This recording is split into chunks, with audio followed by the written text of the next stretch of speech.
ரிலேஷன்ஷிப்பில் இருக்க ஒரு பொண்ணை பிரித்து தன்னை காதலிக்க வைக்கிறான் நம்ம ஹீரோ. இது சரியா தவறா? ஹீரோ ஏன் இப்படி பண்ணா? சேனலை சப்ஸ்கிரைப் பண்ணிவிட்டு ஃபுல்லாக வீடியோவை பாருங்கள், உங்களுக்கே அது புரியும். அதாவது மலையாள சினிமாவிலே நடிப்பு வசரனாக இருக்க நம்ம ஃபஹத் ஃபாசில் 2023 நடித்த படம் தான் பச்சாவும் அற்புத விளக்கும். இந்த படத்தில் ஃபஹத் ஃபாசில் ஆயுர்வேதிக் மெடிக்கல் ஷாப் வச்சுருக்காரு. அந்த ஷாப் ரெண்டலில் இருக்குது. இப்போ அந்த ஷாப்போட ஓனர் இருக்கார் இல்லையா, அவர் தான் நம்ம காதல் தேசம் வினீத். அந்த ஆயுர்வேதிக் ஷாப்க்கு ரெண்ட் ஏறினதை பற்றி ஃபஹத் ஃபாசில் வினீத் கிட்ட ஃபோனில் பேசிகிட்டு இருக்காரு. அப்போ தான் நம்ம வினீத் ஃபஹத் ஃபாசிலுக்கு ஒரு வேலை கொடுக்குறாரு. அதாவது நம்ம வினீத் சாரோட உம்மா இருக்காங்க இல்லையா, அதாவது அவங்க அம்மா, அவங்கள சேஃபாக மும்பைக்கு ட்ரெயினில் கூட்டிகிட்டு வரணும். இதை கேட்டப்போ கொஞ்சம் யோசிக்கிறாரு ஃபஹத் ஃபாசில். இதை கேட்டு யோசிச்சுட்டு இருக்கும்போது அந்த ஓனர் எங்கள் அம்மா கிட்ட ஒரு ஐஃபோன் இருக்குது, அதை நீ வாங்கிக்கோ, அவங்க யூஸ் பண்ண தெரியாது அப்படின்னு சொல்கிறாரு. இதை கேட்ட உடனே சந்தோஷத்தில் ஓகே சொல்கிறாரு நம்ம ஹீரோ. அப்புறம் பார்த்தீங்கன்னா அவங்க அம்மாவை கூட்டிகிட்டு ட்ரெயினில் வரும்போது ஒரு சின்ன பையனும் ட்ராவல் பண்ணிட்டு வரான். அப்போ அவன்கிட்ட விசாரிக்கும்போது, நான் எங்கள் அண்ணனோட சபரிமலைக்கு வந்தேன், திரும்பி வரும்போது எங்கள் அண்ணன் சடனாக ட்ரிப் பிளான் பண்ணி அவன் ஃப்ரெண்ட்ஸோட கேரளா ட்ரிப் போயிட்டான். ஸோ என்னை தனியாக ட்ரெயினில் ஏற்றி விட்டான், நானும் பாம்பே தான் போகிறேன்னு சொல்கிறான். இப்படி அவங்க 3 பேரும் ட்ராவல் பண்ணிட்டு வரும்போது நம்ம ஹீரோவும் அந்த குட்டி பையனும் தூங்குற நேரமாக பார்த்து அந்த பாட்டி கோவாவில் இறங்கி நடந்து போயிடுறாங்க. இதை பார்த்த ஹீரோ, ஐயோ இந்த அம்மாவுக்கு தூக்கத்தில் நடக்கிற வியாதி போல் அப்படின்னு சொல்லிட்டு அவங்கள துரத்திட்டு போகிறாரு. அப்போ நம்ம ஹீரோ ட்ரெயின் விட்டு இறங்கி போகிறத பார்த்தா அந்த சின்ன பையனும் ட்ரெயினில் இருந்து இறங்கி போகிறான். அப்போ நம்ம ஹீரோவை பார்த்தா அந்த பாட்டி அவங்க 2 பேர் முகத்துலேயும் பெப்பர் ஸ்ப்ரே அடிச்சுட்டு அங்கே இருந்து கிளம்பி போகிறாங்க. உடனே அந்த சின்ன பையன் பெப்பர் ஸ்ப்ரேக்கு மில்க் நல்லதுன்னு சொல்லி பால் பாக்கெட் ஒன்று கொடுத்து மூஞ்சி கழுவ சொல்கிறான். அதுக்கப்புறம் டாக்ஸி டிரைவர் கிட்ட இங்கே ஒரு பாட்டி வந்தாங்களான்னு கேட்குறாங்க. இதை கேட்ட டாக்ஸி டிரைவர், ஆமாம் வந்தாங்க, வாங்க நான் அங்கேயே இறக்கி விட்றேன்னு கூட்டிகிட்டு போய் அவங்க 2 பேரையும் ஒரு வீட்டுக்கிட்டே இறக்கி விடுறாங்க. இப்போ அந்த வீட்டு கதவு தட்டும்போது ஒரு பொண்ணு கதவு திறக்கிறாங்க. அவங்க தான் நம்ம ஹீரோயின். அவங்க கதவு திறந்து இங்கே யாரும் இல்லைன்னு சொல்லி மூஞ்சில் அடித்த மாதிரி பேசி அனுப்பி விடுறாங்க. ஆனால் அந்த பாட்டியோட செப்பல் அந்த வீட்டுக்கிட்ட தான் இருக்குது. இதை பார்த்த ஃபஹத் ஃபாசில் உடனே அவங்க பையன் வினீத்க்கு கால் பண்ணி ஃபுல் டீட்டெயில்ஸும் சொல்கிறாரு. உடனே வினீத் நான் அங்கேயே கிளம்பி வரேன்னு வராரு. இதுக்கப்புறம் கோவாக்கு கிளம்பி வந்து அந்த ஹீரோயின் வீட்டு கதவை தட்டி மிரட்டுறாரு நம்ம ஓனர் வினீத். அப்போ ஹீரோயினும் அவங்க அப்போவே கிளம்பி போயிட்டாங்கன்னு சொல்கிறாங்க. இதை கேட்ட ஓனர் அவங்க எங்கே போனாங்கன்னு கேட்டு அந்த இடத்துக்கு போய் தேடுறாங்க. அப்போ கூட நம்ம ஹீரோ தான், அதாவது ஃபஹத் ஃபாசில் தான் அம்மாவை முதல்ல பார்த்து அவங்க பையன்கிட்ட பிடிச்சி தராரு. அப்புறம் அவங்க பையன் சாப்பிட ஏதாச்சும் வாங்கிட்டு வரேன்னு சாண்ட்விச் வாங்க போகும்போது அந்த பாட்டி ஃபஹத் ஃபாசில் கிட்டேயும் அந்த குட்டி பையன்கிட்டேயும் ஒரு கதை சொல்கிறாங்க. இதுதான் இந்த படத்தோட ஹைலைட்னே சொல்லலாம். அதாவது அவங்க என்ன சொல்கிறாங்கன்னா, அதாவது நான் என் சொந்த ஊரில் கிராமத்தில் இருக்கும்போது என் வீட்டில் வேலை பார்க்குற ஒரு அம்மாவோட பொண்ணு 10th ஸ்டாண்டர்ட் வரைக்கும் ஸ்கூலில் நல்லா படிச்சுட்டு இருந்துச்சு. அந்த பொண்ணு எனக்கு ரொம்ப பிடிக்கும். ஆனால் 11th ஸ்டாண்டர்ட் படிக்க வைக்க அவங்க காசு இல்லைன்னு சொல்லி அந்த பொண்ணோட அப்பா அம்மா வேலை பார்க்க இங்கே கோவாவுக்கு அனுப்பி வைக்கிறாங்க. இது எனக்கு ரொம்ப மன உளைச்சலை தந்துச்சு. அவங்க தாத்தா வீட்டில் தான் இப்போ அந்த பொண்ணு இருந்து வேலை பார்த்துட்டு இருக்குது. அவங்க ரொம்ப லோக்கல் ஏரியானால அங்கே போய் கூட்டிகிட்டு வர்றது சாதாரணமான விஷயம் இல்லை. இப்போ அந்த பொண்ணை கூட்டிகிட்டு போகிறப்போ நீங்கள் என் பையனை கூட்டு வந்து என்னை பிடிச்சிட்டிங்க, இது ரொம்ப தப்பான விஷயம்னு அவங்க மனக்குமுறலை குமுறுறாங்க.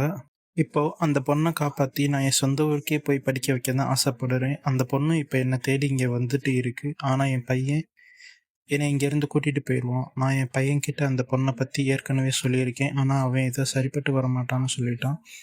இப்போ அந்த பொண்ணு ஏமாந்து போயிடும். நீ எனக்காக ஒரு உதவி பண்ணி அந்த பொண்ணை என்கிட்ட கூட்டிகிட்டு வான்னு ஃபஹத் ஃபாசில் கிட்ட சொல்கிறாங்க.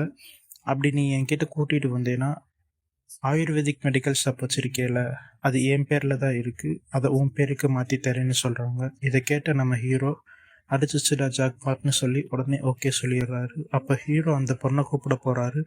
அந்த பொண்ணு இருக்கிற லோக்கல் ஏரியா பசங்க கிட்ட விசாரிக்கும் போது அவங்க ஹீரோவோட அந்த பொண்ணோட அண்ணன் கிட்ட கூட்டிகிட்டு போகிறாங்க.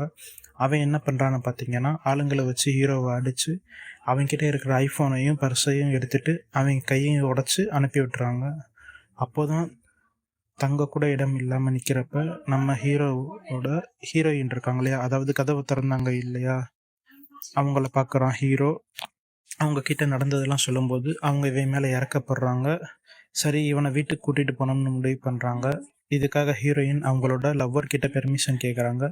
அப்போ அந்த ஆள் அவனோட ஃபோட்டோ அனுப்புன்னு சொல்லி கேட்குறாரு. 34 வயசுன்னு சொல்கிற, கல்யாணம் வேறு ஆகலை, பார்க்க சுமாராக இருப்பான்னு சொன்னேன், ஆனால் நல்லா தானே இருக்கான்னு ஹீரோயினோட லவ்வர் ஹீரோயின் கிட்ட பொசசிவ் ஆகுறாரு.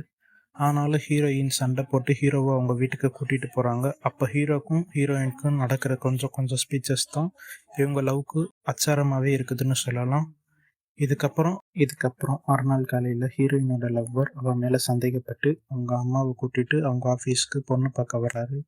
அப்போ உடனே நம்ம மேரேஜ் பண்ணிக்கலாம்னு சொல்லி ரொம்ப வியர்டாக பிஹேவ் பண்ணுறாரு. இதை பார்த்த ஹீரோயின் கம்ஃபர்டபுளாக இல்லைன்னு, அவங்களுக்கு இதில் இன்ட்ரெஸ்ட் இல்லைன்றத புரிஞ்சுக்கிறாரு. அதுக்கப்புறம் ஹீரோயின் கிட்ட அவங்க லவ்வர் ப்ரப்போஸ் பண்ணும்போது ஹீரோ இடையில புகுந்து ஹீரோயின் கிட்ட தனியாக பேசணும்னு சொல்கிறாரு. அப்போ தான் ஹீரோ, இந்த ஆள் உனக்கு சரியானவன் இல்லை, இவனை கழட்டி விட்டுருன்னு சொல்லி மண்டையை கழுவுறாரு. இதை கேட்ட ஹீரோயின், எனக்கு இந்த மேரேஜில் இன்ட்ரெஸ்ட் இல்லைன்னு சொல்லி அவனை கழட்டி விடுறாங்க.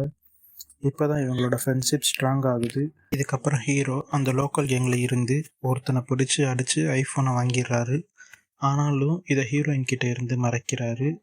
ஏன்னா அவருக்கு ஹீரோயின் வீட்டிலே தங்கணும்னு ஆசை. இதுக்கப்புறம் ஹீரோ அந்த பொண்ணோட ஏரியாவில் போய் சண்டை போட்டு அந்த சின்ன பொண்ணை கூட்டிகிட்டு வரும்போது தான் அந்த பொண்ணோட அண்ணன் அவங்க ஏரியா பாய்ஸோட சுற்றி போடுறான். அவனை சுத்த போட்டதும் இல்லாமல் ஹீரோவை கையிலையும் கத்தியை வச்சு வெட்டிடுறான். ஆனாலும் ஹீரோ அவங்களோட சண்டை போட்டு போராடிட்டு இருக்காரு. அப்படி இருக்கும்போது அந்த பொண்ணோட ஒரு தாத்தா அவர் அந்த பொண்ணுக்கிட்ட தனியாக பேசணும்னு சொல்லி வீட்டுக்குள்ளே கூட்டிகிட்டு போகிறாரு. கூட்டிகிட்டு போய், நீ படிக்கணுமா அப்படின்னு கேட்குறாரு. அப்போ அந்த பொண்ணு, ஆமாம் நான் படிக்கணும், ரொம்ப உயரத்துக்கு பறக்கணும்னு சொல்கிறா. இதை கேட்ட அந்த பெரியவர் அந்த பொண்ணு போட்டோம்னு சொல்கிறாரு.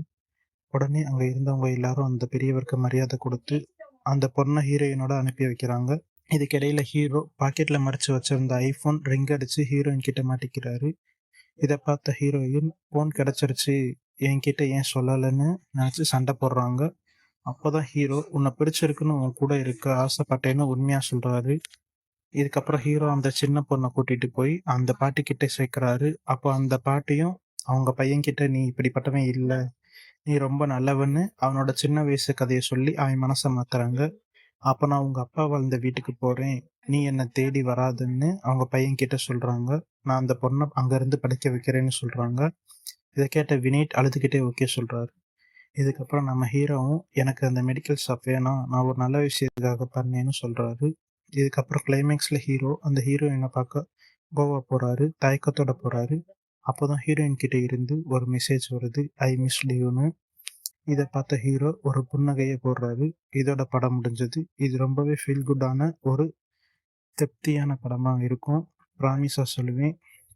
விருப்பப்பட்டவங்க இந்த மூவியை ஃபுல்லாக பாருங்கள்.